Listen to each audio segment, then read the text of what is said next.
Welcome, paranormal enthusiasts, to this week's episode of We're Creepin It Reel, here on the Coast to Coast Entertainment Network, where everyone comes for their paranormal fix. Real people, real stories, in real time. So glad you could join us for some ghostly gab. I'm your host, Eleanor Wagner.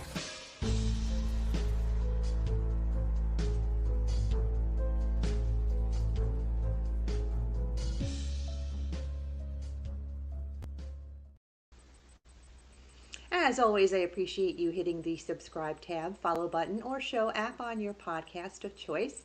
Everybody give a hello shout out to our Coast to Coast techie, Chris Mabry. He'll be working hard tonight to help us run smoothly. I got some great news.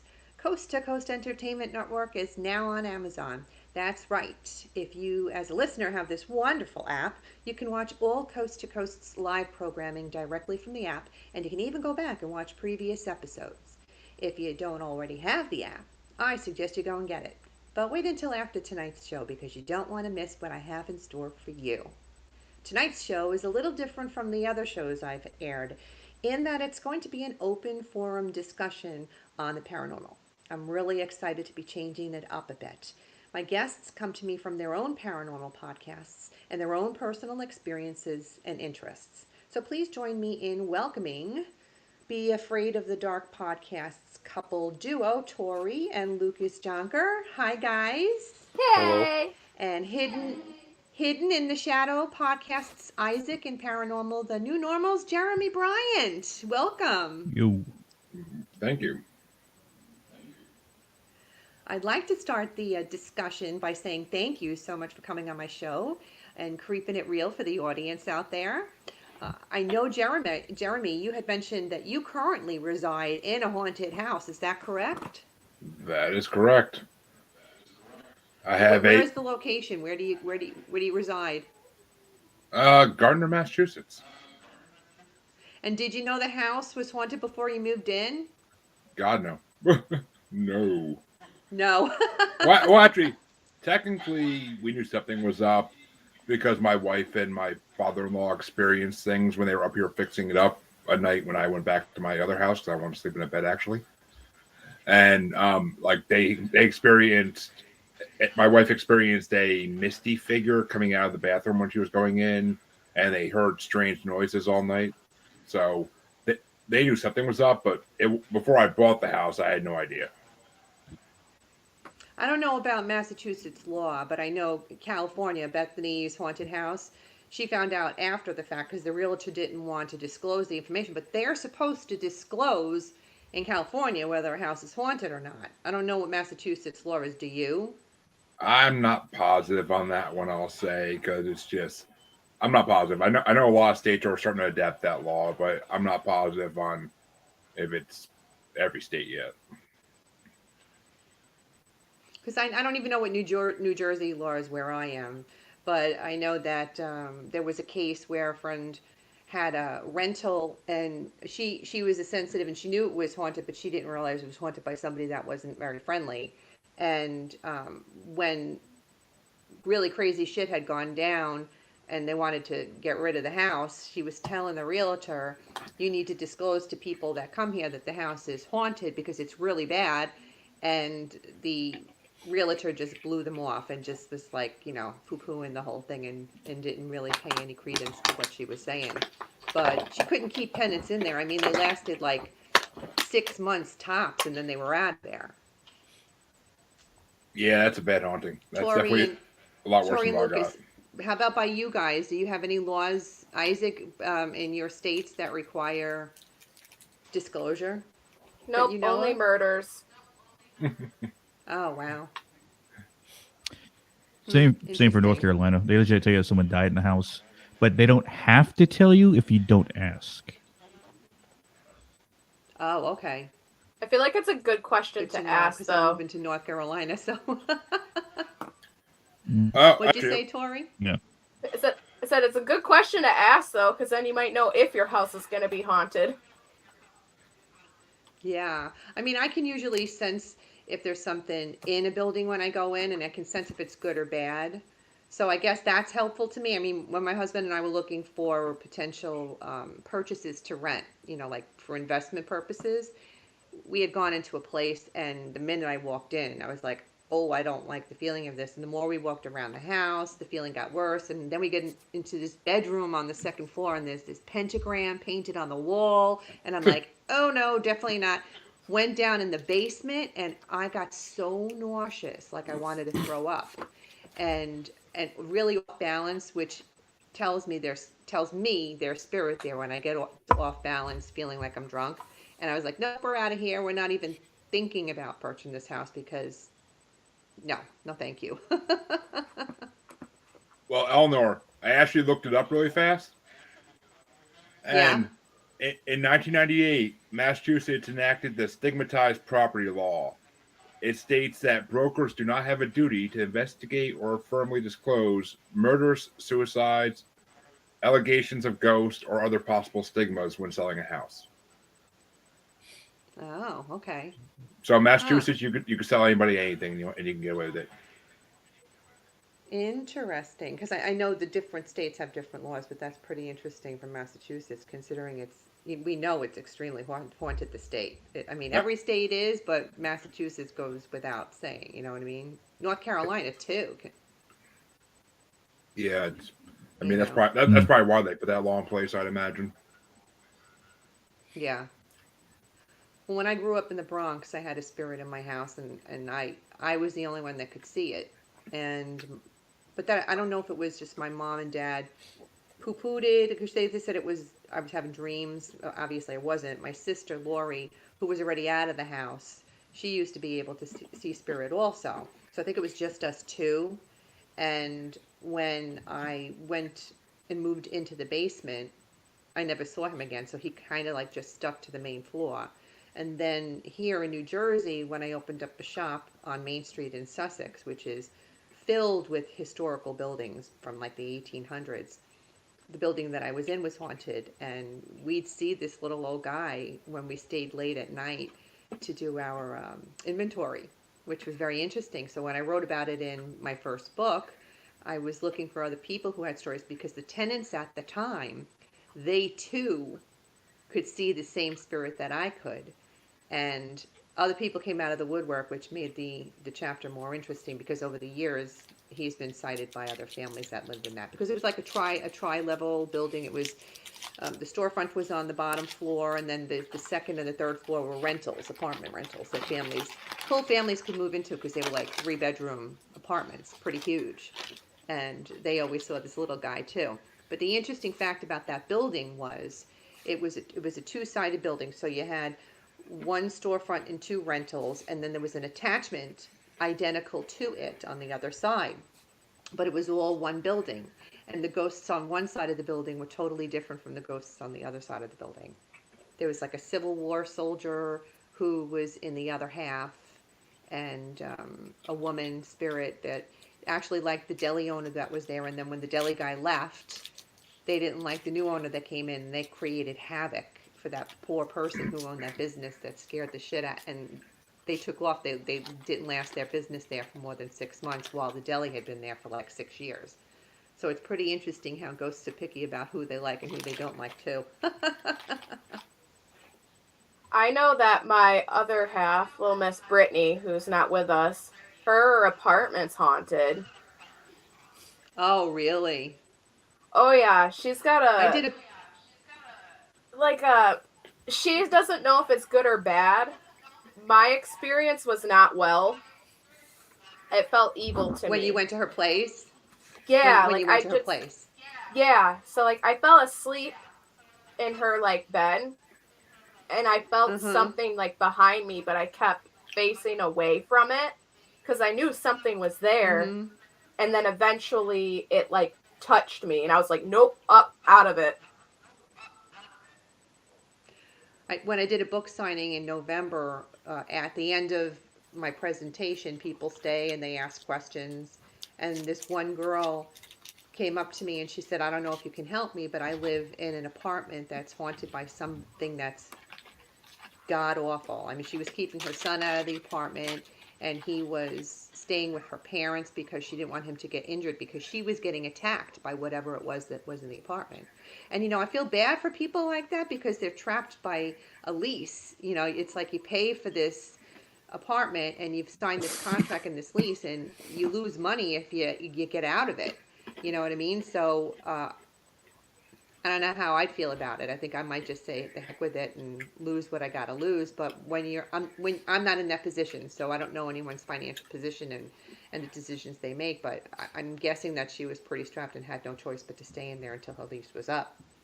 But things that she was saying to me were pretty frightening, and I referred her to a shaman because, in my opinion, there's nothing out there. I was no good to her. I would not be able to help her get rid of this malevolent spirit, so she'd have to go to somebody who really dealt with that kind of thing to help her, if they could at all. You know what I mean? That was pretty scary.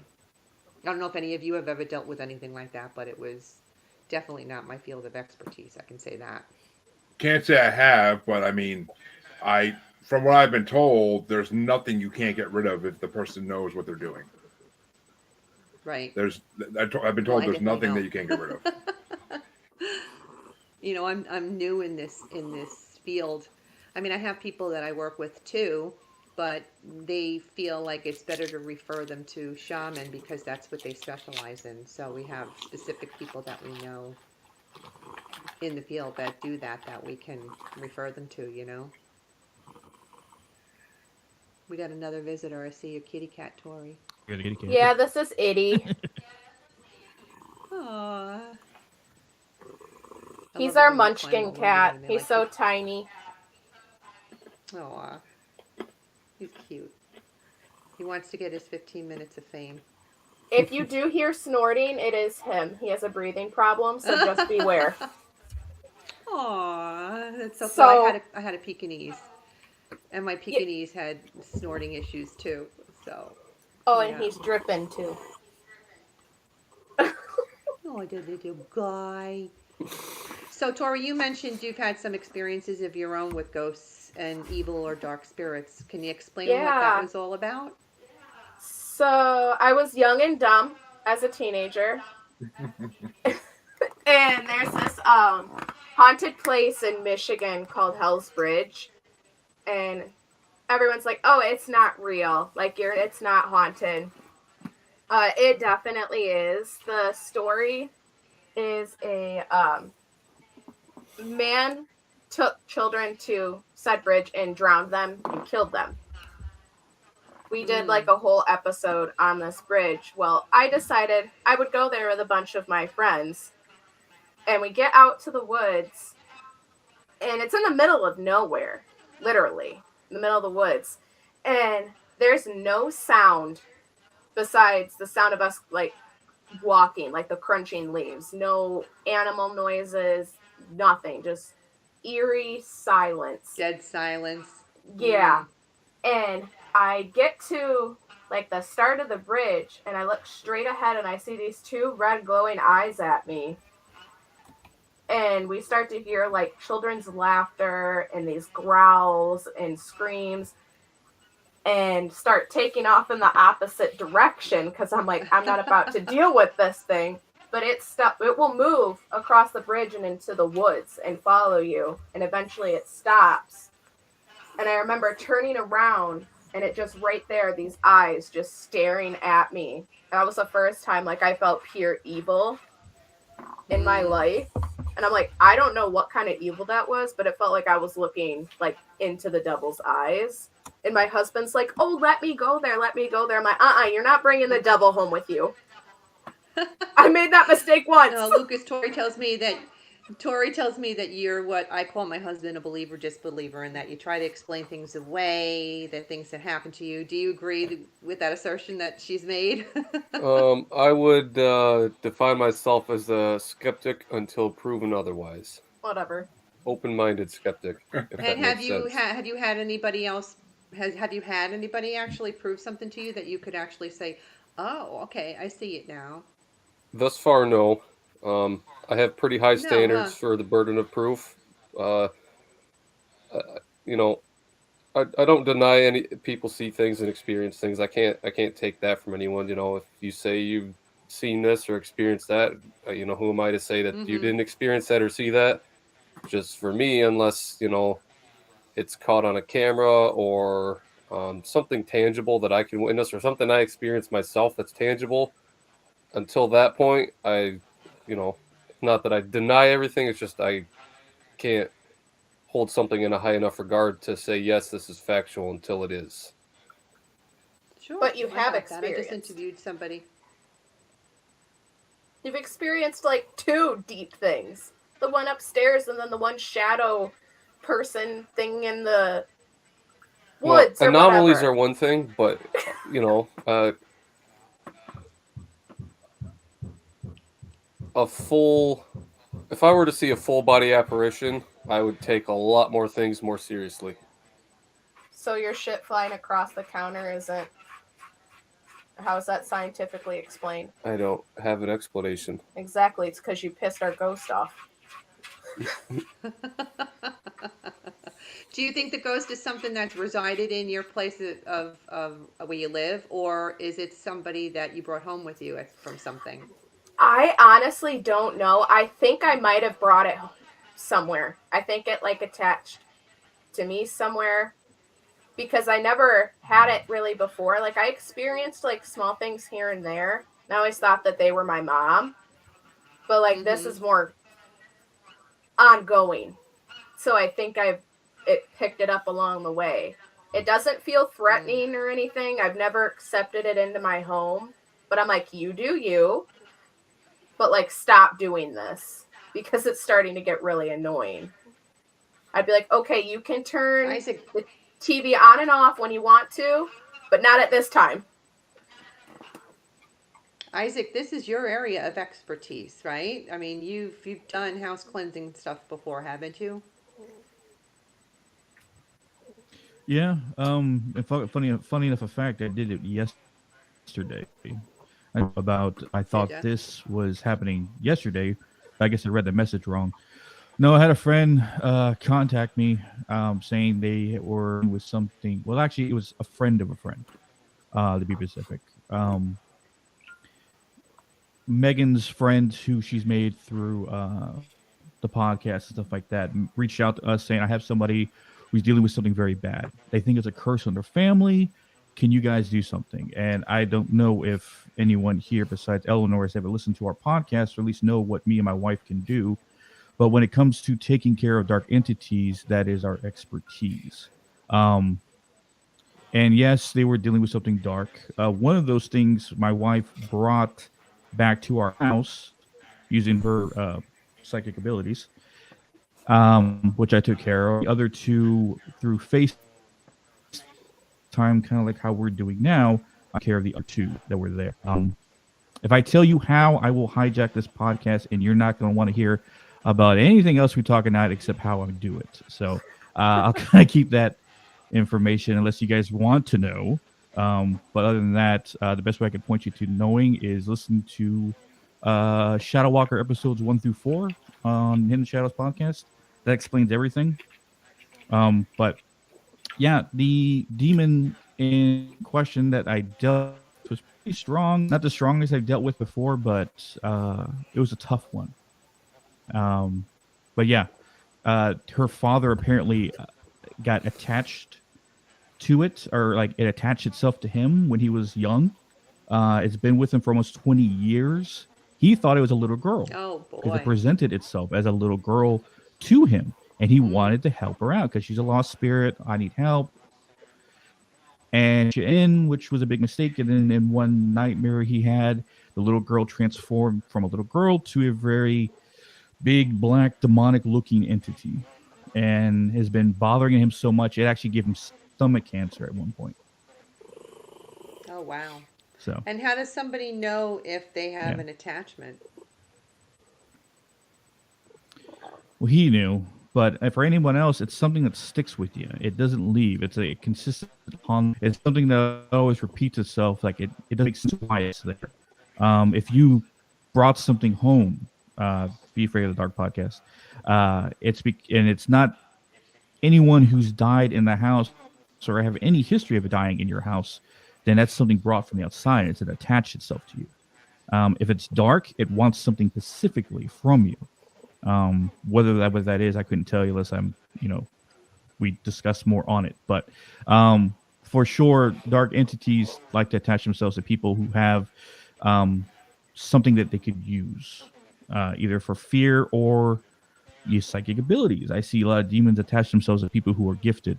But with dark human entities, it's always for a reason of existing and feed off you. They need to feed off your energy. And if you give off a lot of energy, then they're going to be attracted to you. Like was that a fly to a moth to a flame? That kind of level of attraction. Like they'll go for you. In cases Did like you that, dealing with say something something? dark, that's a Did you say that they attach themselves to people who have like did you say that people have a negative energy, or if they're depressed, or energy. those sorts of No, behaviors? no, Is no. that what you mean? I mean, that's no. That's I guess in the common misconception. If you give off a lot of energy, just positive or negative, just a lot of energy, they're attracted to you because Yeah. that's something they can feed off of. Yeah, Well, they feed off of energy. Yeah.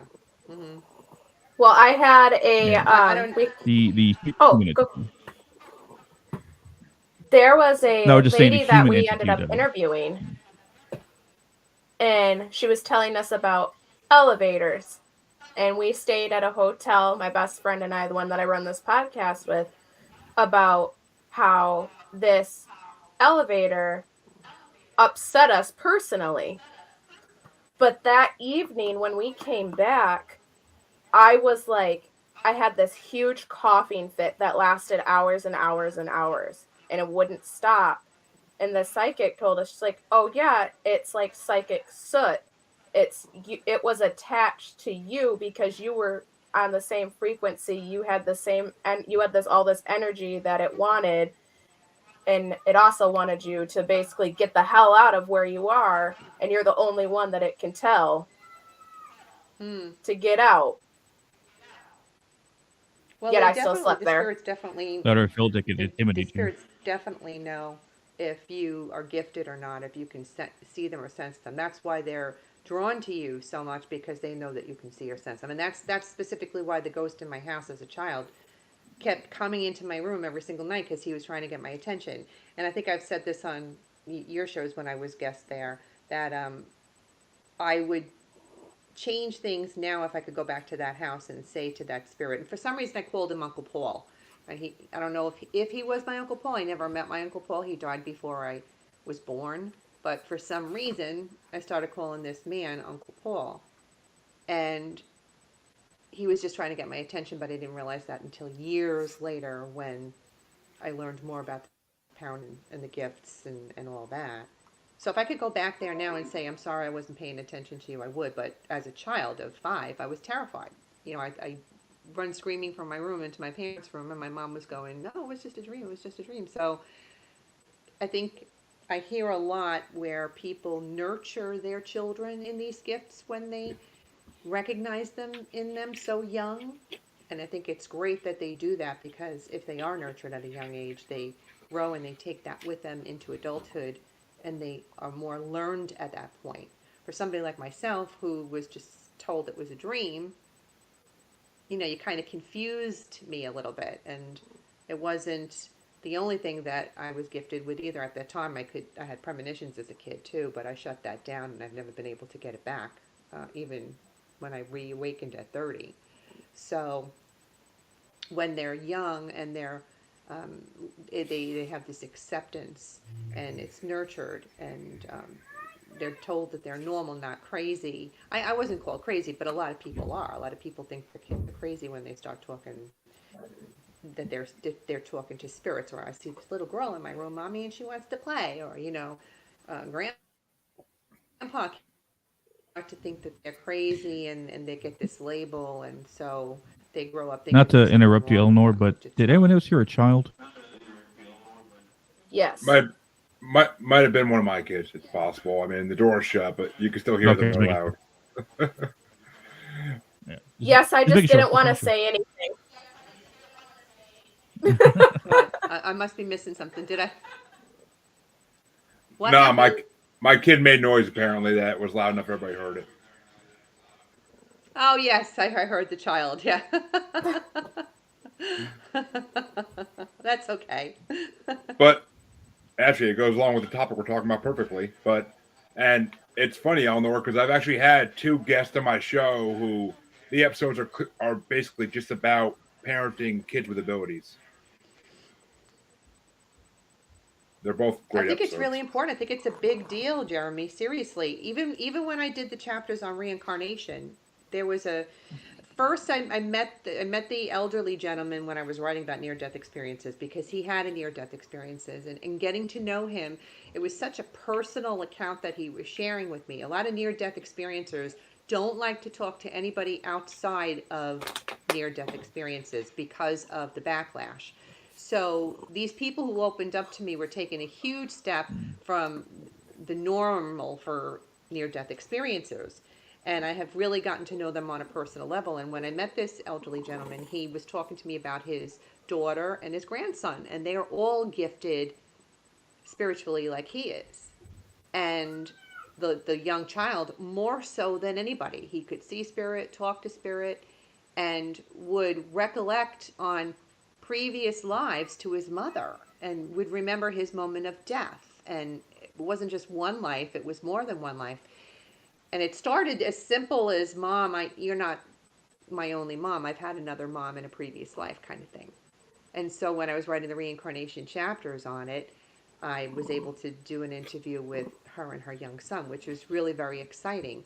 But they are a family unified in their belief that these are gifts because they all experience it and have these gifts, and so they nurture them so the child knows not to be afraid. For example, the elderly gentleman's friend had passed away, and when they were working in the man's garden, the young child could see him and at first was frightened, and then his grandpa said, "You don't have to be frightened, hon. That's so and so, and he's just here watching us take care of his garden." So when you start with little things like that, and Jeremy, I don't know, do your kids see the spirits in your house? Because young kids are usually very susceptible. Well, I'm a perfect example of that. I, They're usually very susceptible to seeing spirit. in my house, no. I mean, if they see anything in my house, they haven't said anything. But in the house they previously lived in, and in their relative's house, they've seen things, and well, my son said things. My daughter has Hmm. never mentioned it, seeing anything, but she also is maybe keeping it to herself because she thinks she's crazy or something. I don't know. She's a strange one to How begin old's with. your daughter? How old's your daughter? 5, almost 6. All right. 'Cause she's at a very impressionable age, and that's that, for you to say that she was worried about being called crazy, you know. Well, I mean, I mean, she has all these crazy ideas in her head about like why she won't tell us things, even like the most minuscule things in the world. So it's just the way she is. She's overcritical of herself. But at that age, I don't know why. I know So now Brittany you thinks her daughter's seen something. and how old? Oh, her daughter's the little one that we saw on the show the other Yeah, day. she's 3.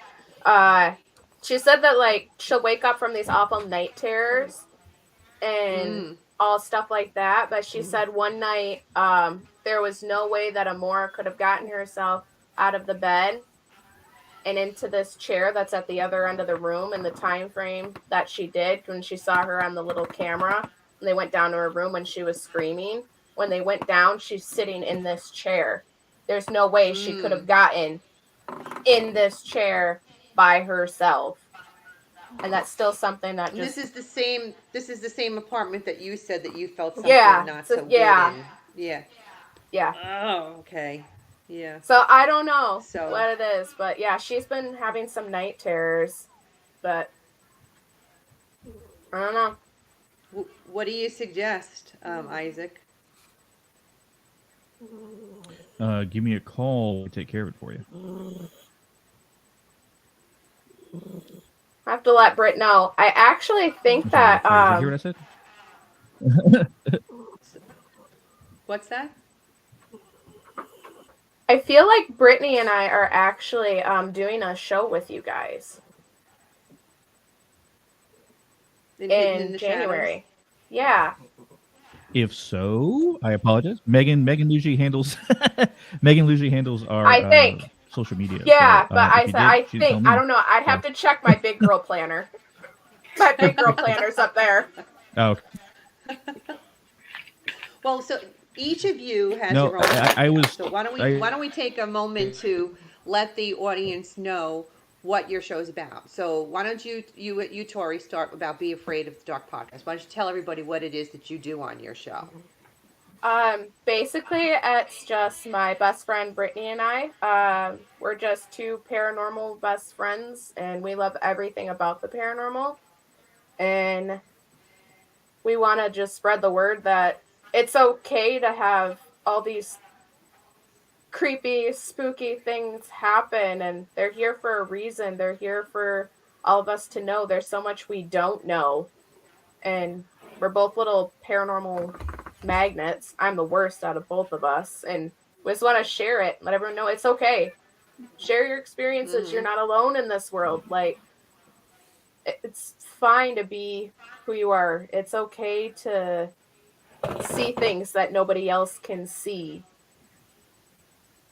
So There's is nothing it that wrong you with have it. people come on the show and they discuss their experiences with you, Yeah, we do like-minded stuff people like, sharing? yep, we'll do stuff like that, or we'll do deep dives into different topics.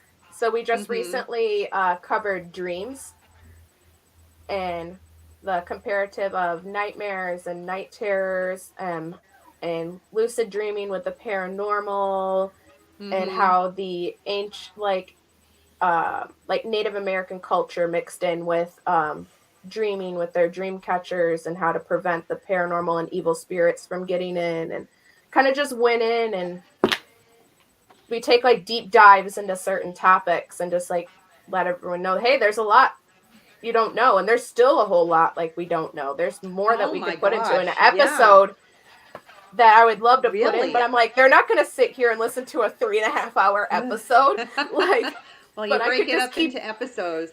I could just keep Yeah, I going mean, on like a certain topic. So we break up and do deep dives. ever since I started doing the podcasting thing, I mean, I've been interviewing people for books since 2019.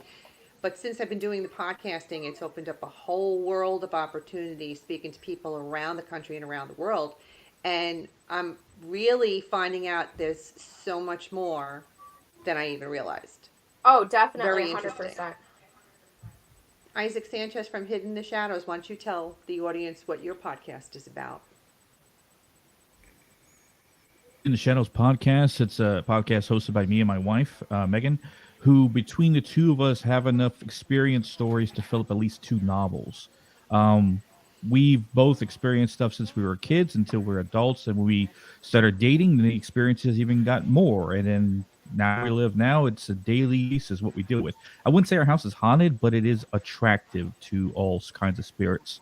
Um, Unlike paranormal that I've listened to before, and that's against them, uh, there are spectators and there are players in the game.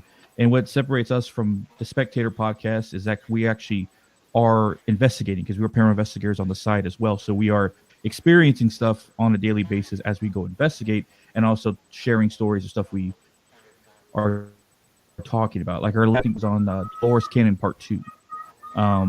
Specifically one of her chapters in her book, I forget what it's called, like the volunteers, when it comes to soul contracts and stuff like that. Hmm. And Jeremy, why don't you tell us what Paranormal the New Normal's about?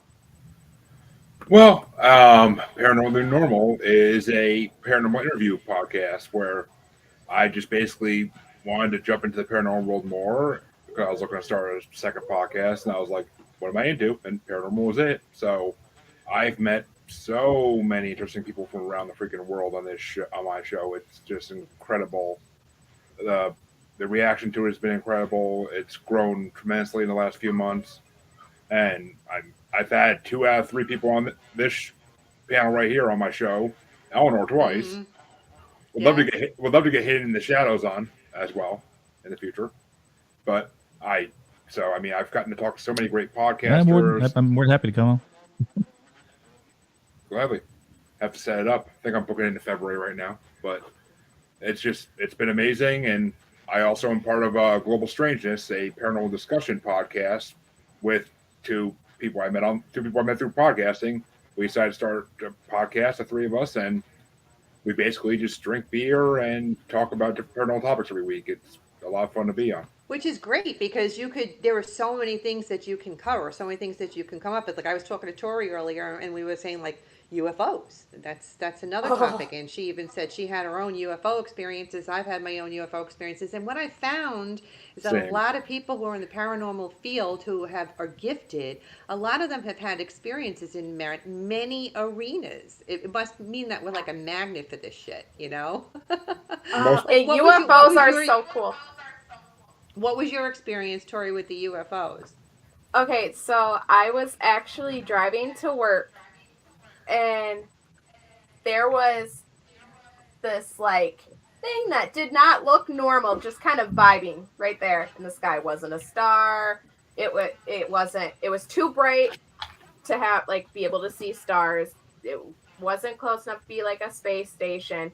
And it kind of lingered there over the moon, and then it just slowly moved, and then like went down, and kind of like followed my pace as I'm going to work. And like the second I turn into my work, this thing just like whoop, just straight up into the sky, and I'm just like, I just saw a UFO. I'm like, I don't care. My husband's sleeping. I'm calling my You husband. second guess yourself. Like, I'm calling my Did I husband. really It's like see something, or 6:30 did in the I? morning, but Lucas, I just saw a Yeah. UFO. Wake I don't know up. about you where you live, but where I live, it's like a hot spot. I mean, there are so many sightings of UFOs. And when I first moved into the development where I live in 2001, there was nothing around. We were like one of the only houses aside from the model home, and it was just all fields, and it was pitch black at night. And my kids were at school during the day, and I'm looking out into the distance, and I see this thing hovering off on the side of the mountain.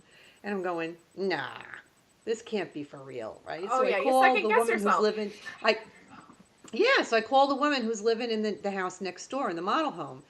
And I'm like, hey, Sue, go to your window and look out into the horizon. And I directed her where to look and tell me if you see anything.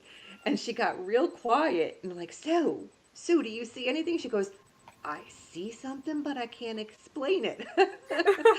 And it was just like, okay, so I'm not crazy. So we were on the phone just watching this thing until it took off.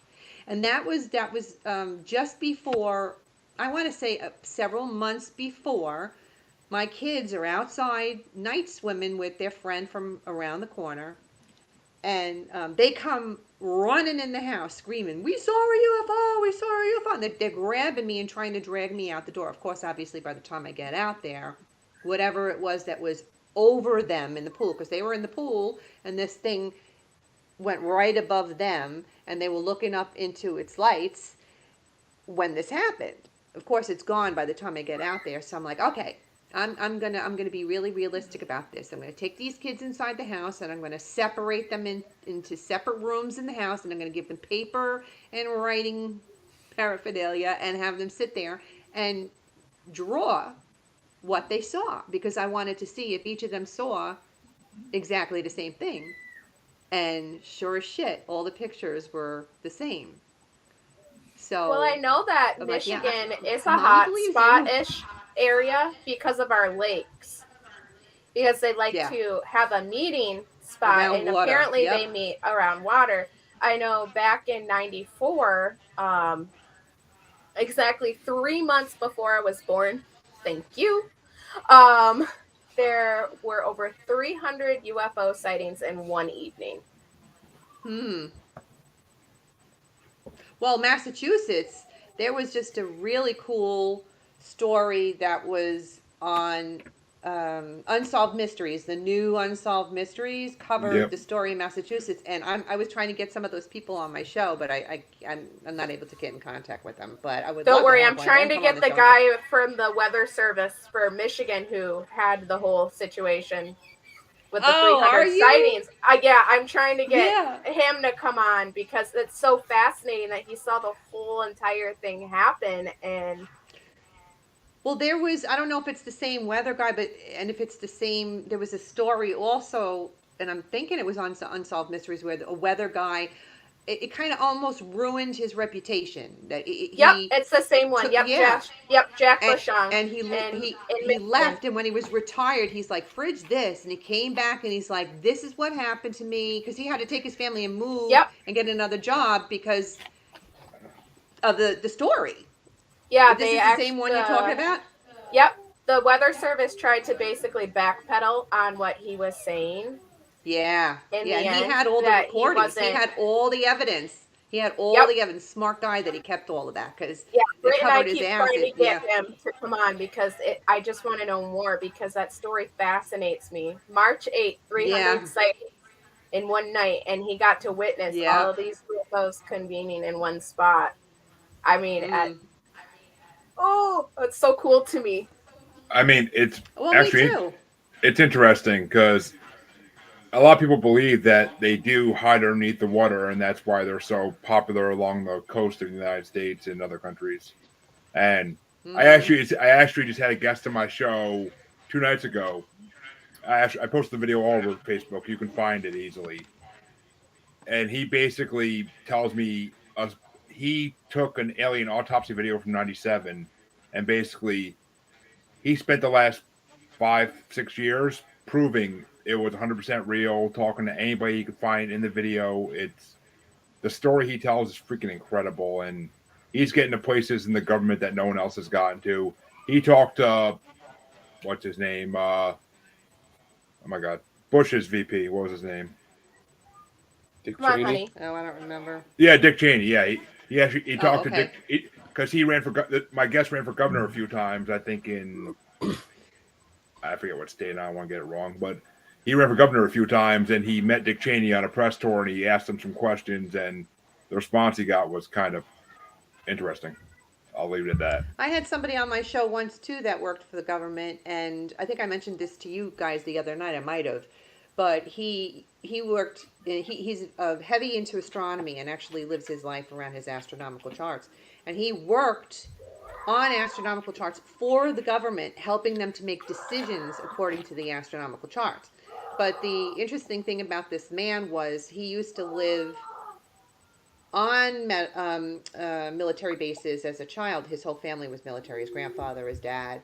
And he said that he watched UFOs land and take off all the time.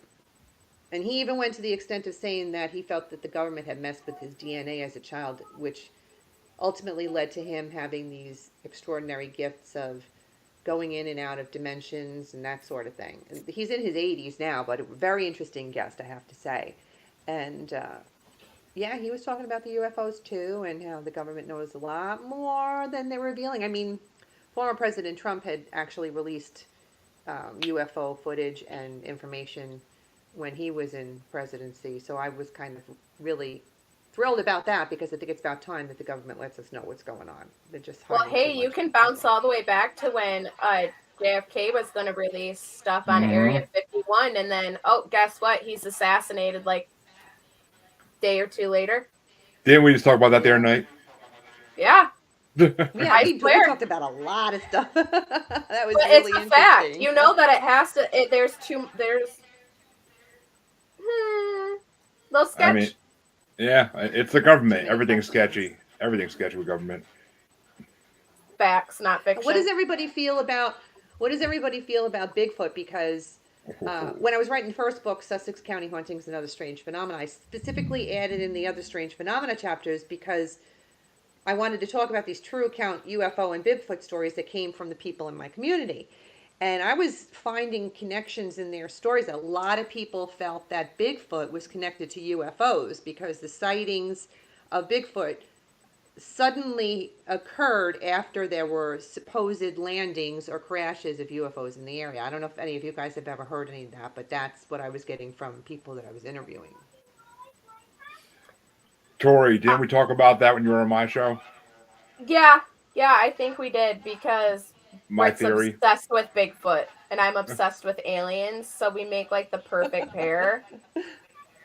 Oh, that's the theory I told you about, Tori, right there. That describes why Yep. that is. That's the perfect.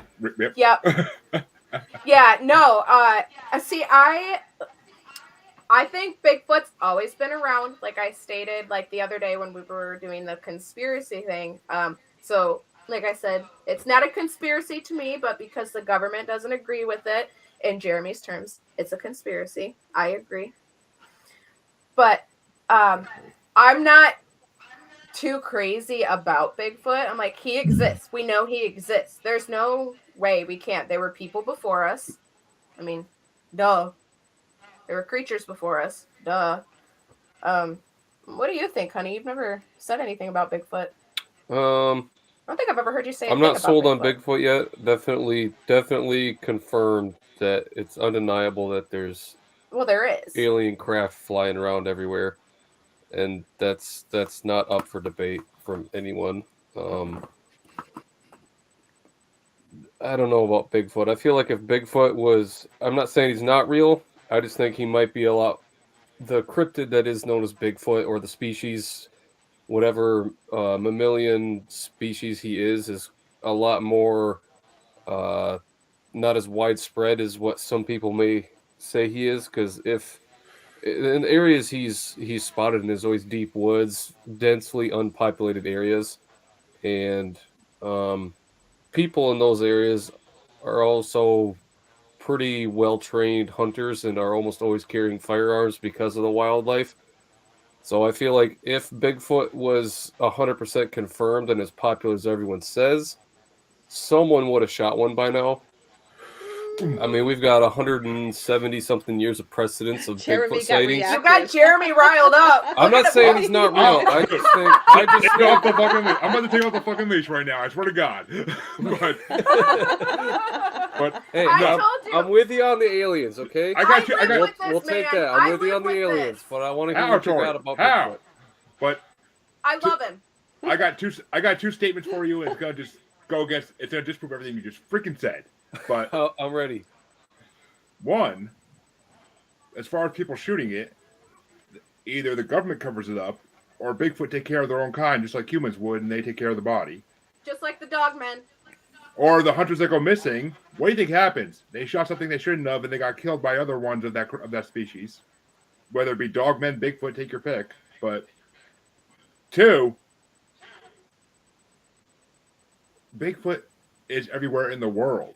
Like, it's only in certain areas, you're saying? Like, every country around the world has a version of Bigfoot. The Yowie, the Yeti. It's not Sasquatch. only in certain areas. I'm just saying the most densely packed area. I mean, have you ever looked at the map online of where it says the sightings of Bigfoot are?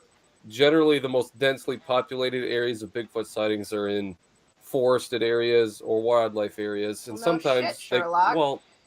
Thank right. you. Thank you. Thank you. But I mean, take for instance, what's the cryptid in Mexico?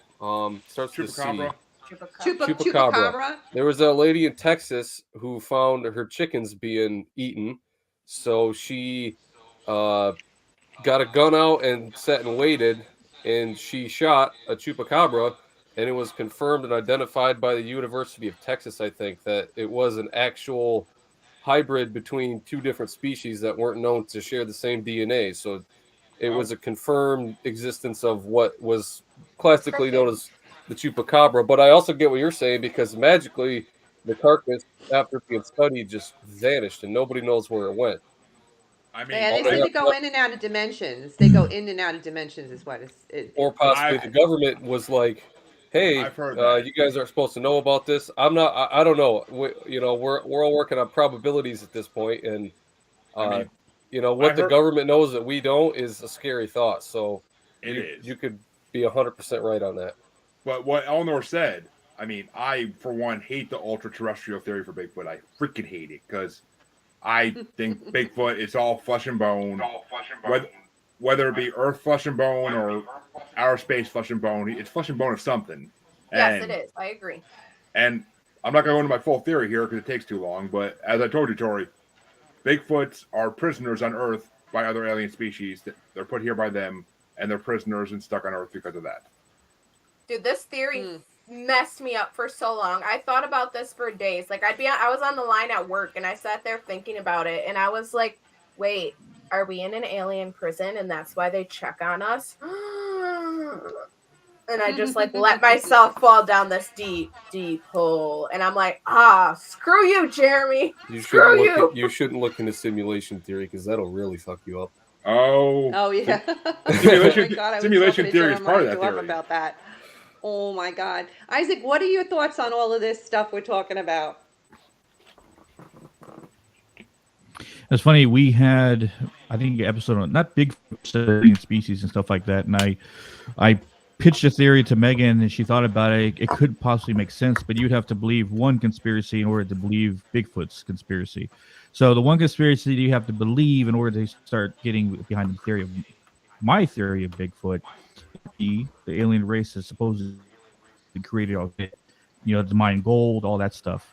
When they were creating the human race from their own DNA and picking species on the planet to combine with, so it'd be terrestrial to this Earth, Bigfoot was a failed experiment. The species that is Bigfoot was a failed experiment when I thinking it would die, but survived.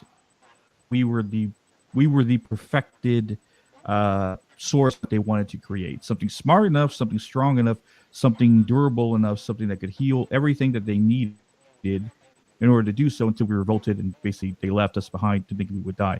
But that was my theory of Bigfoot, is that he's a failed experiment of the Anunnaki when they were trying to get the human formula correct. And then he just evolved like we did. And there are there are indigenous people in Brazil and other parts of the world that have no human contact with anybody. They know not to go towards town because that's where the civilized people are, to avoid them for whatever reason they have. And they've lived, thousands and thousands of years without any human contact. It's not so far-fetched to believe that another species of humanoid creatures live in the woods with no human contact, knowing to fear man. Like, how many times you walk in the woods and you would see a particular species of animal that lives in the woods, but you never see it because it knows to avoid us because we are dangerous. We know that we either kill it, hunt it, find it, capture it, whatever the reason, so it avoids us at all costs. So, essentially, that's my theory on Bigfoot and all that. Yeah, I mean, like there it. have been recorded cases where, back in like the 1800s, that if you look and you can search it, you can find it, that a hairy man was caught and killed. Well, what does that hairy man sound like? Their version of Bigfoot. But they didn't use that same terminology because it probably wasn't known to be Bigfoot back then. The Battle of Ape Canyon. I mean, that took place in the 1800s. Like it's and Native Americans have stories too of trading with hairy tribes from the woods, and they come down, trade, or they go back. And there's also other stories of different tribes saying that they just came down and would kidnap their children to take them back and eat them. Like there's a lot of different versions of stories from Native Americans about hairy men, big hairy men. Which is either my relatives or Bigfoot, so I don't know. So you're that familiar just threw with me what in Isaac a was hole. talking about. Okay, I'm good at that. I'm good at that.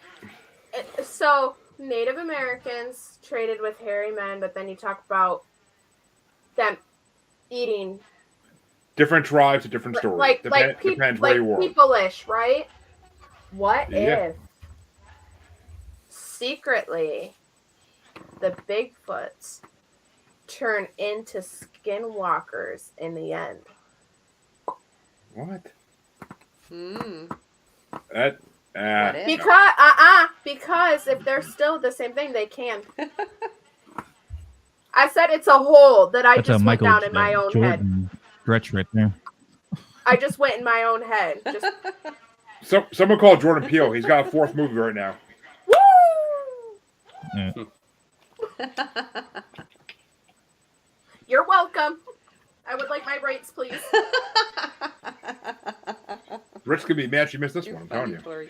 I'll split them all with you. What was that, Jeremy? I said Britt's gonna be mad she missed this one. I'll tell you.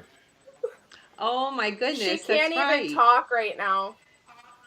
Oh man! Oh yeah, I feel she so lost bad. her voice. She got it She got it from her little one. That's what happens when they're so little and they get sick. You pass it around to each Well, other. the funny Jeez. thing is so her little one had the flu, and then she gave it to Brittany, and she gave it to her mom and her brother's girlfriend, and then her boyfriend. And then she got over the flu, and then she came over here to record on Monday, and she's like, I'm cold. And I'm like, okay, it's also like freezing in my basement. But yeah, here's some blankets. And then she started shivering, and we joked about her Oh, that's having how a it started. and then we joked about her having a fever, and by the time she left my house, she literally had a She fever had of one. 101.8. And I was like, I love you Wow, with tis the all of my season. heart, but like, get the fuck Aw. out of my house. Because I Well, don't know tell her what I you hope she have. feels better. I I feel so will. bad for her. Tell her I hope she feels better. Yeah, but she Well, guys, completely lost her this was voice. really cool. I'm standing there going, are we gonna have enough to talk about in an hour? But that hour flies by before you know it. It's like come and Always, gone. So always. we'll have to do this again. But I'd like to give you guys a chance to put your websites and your locations out to the public, just in case they wanna find you and watch your podcast. So why don't you start, Tori, telling us about the Afraid of the Dark podcast, where people can find you.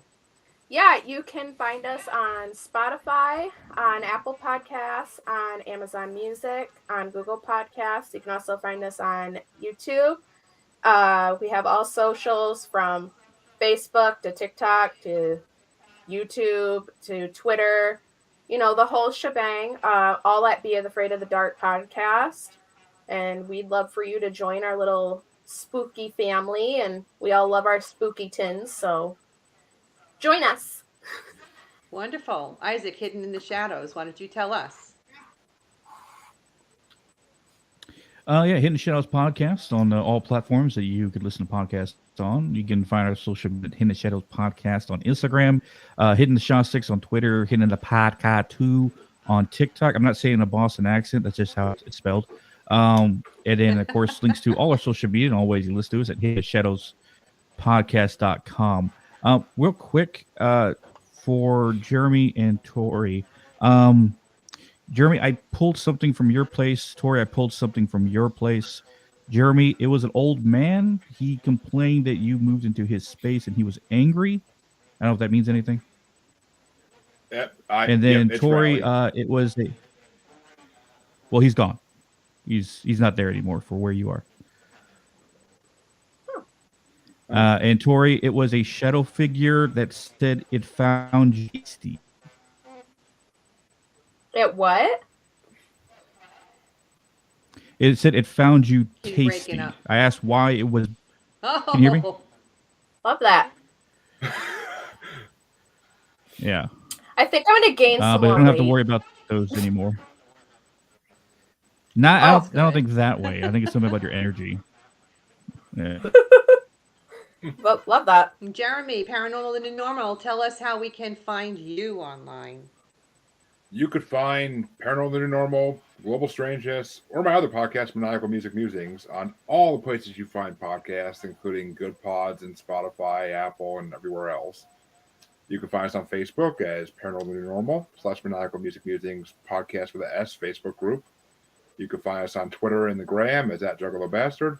You can find us on TikTok as @JuggaloBastard Podcast, and you can find us on YouTube just by searching the show name TikTok, what is it again?